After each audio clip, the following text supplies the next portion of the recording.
Humani papiloma virus, poznat kao HPV, jedan je od najčešćih spolno prenosivih virusa. Većina ljudi tijekom života dođe u kontakt s barem jednim njegovim tipom, često i bez simptoma.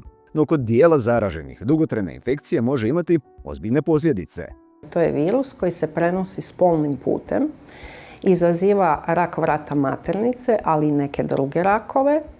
Otkriven je negdje sredinom prošlog stoljeća, ali tek negdje 2008. godine je profesor Harald Zurhausen, njemački virolog, dobio Nobelovu nagradu za medicinu jer je on baš pokazao da HPV i to tipovi 16 i 18 uzrokuju rak vrata maternice. HPV se najčešće spominje u kontekstu raka vrata maternice, no riječ je o virusu koji se povezuje s drugim zloćudnim bolestima kod žena i kod muškaraca. Prvo i osnovno je rak vrata maternice kod žena.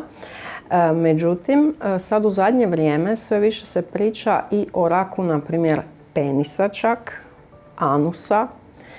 Vrlo su rijetki srećom, ali se povezuju sa HPV-om.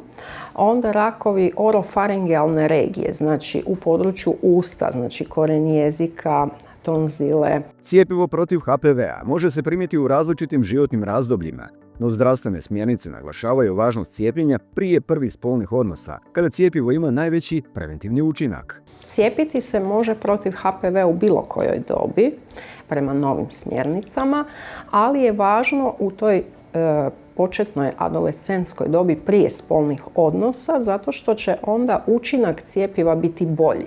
Znači, stvorit će se jači imunološki odgovor. U Hrvatskoj je cjepivo dostupno od 2007. godine i već godinama je besplatno, no procijepljenost je i dalje relativno niska. Razlozi prema struci nisu medicinski. Vjerojatno neinformiranost, znači manjak kvalitetnih informacija, onda nekakav strah u to vrijeme kad je cjepivo tek došlo. Nije se znalo točno, bojali su se ljudi od nekakvih nuspojava, krenule su i nekakve i dezinformacije, ja se sjećam tog vremena. Onda možda i neka stigma, znači ljudi su se bojali da ako se netko cijepi da će imati više spolnih partnera. U javnosti se sve češće spominje mogućnost da bi u Hrvatskoj cijepljenje protiv HPV-a od 2027. godine moglo postati obvezno, što otvara niz pitanja za roditelje i djecu. I onda će se morati djeca cijepiti.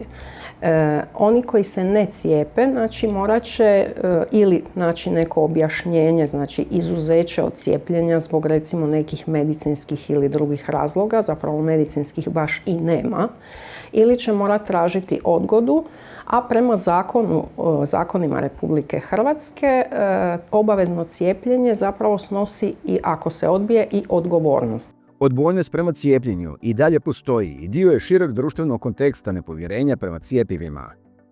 Iskreno ne znam zašto postoji tolika odbojnost prema cijepljenju. Cijepljenje je spasilo milijone života, znači tijekom povijesti. Dok nismo imali cjepiva, ljudi su umirali i u mlađoj dobi od različitih bolesti. Procjenjuje se kako postoji više od 200 tipova HPV-a. Današnje cjepivo štiti od 9 najčešćih.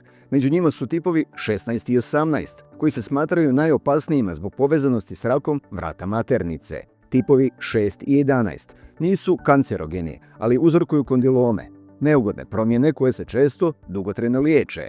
Cijepljenje se preporučuje i dječacima i djevojčicama, jer se virus prenosi spolnim putem, a muškarci mogu biti prijenosnici infekcije.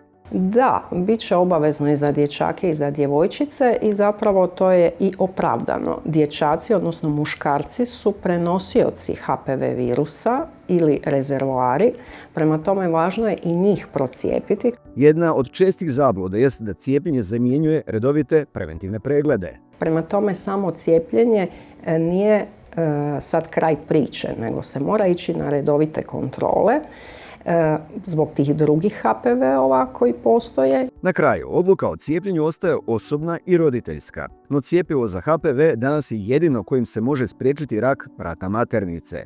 Za druge vrste raka takva mogućnost ne postoji. Kao primjer dugoročnog učinka preventivnih programa često se navodi Australija, koja je, zahvaljujući visokoj procijepljenosti i sustavnom praćenju, na putu da u sljedećem desetljeću eliminira rak vrata maternice.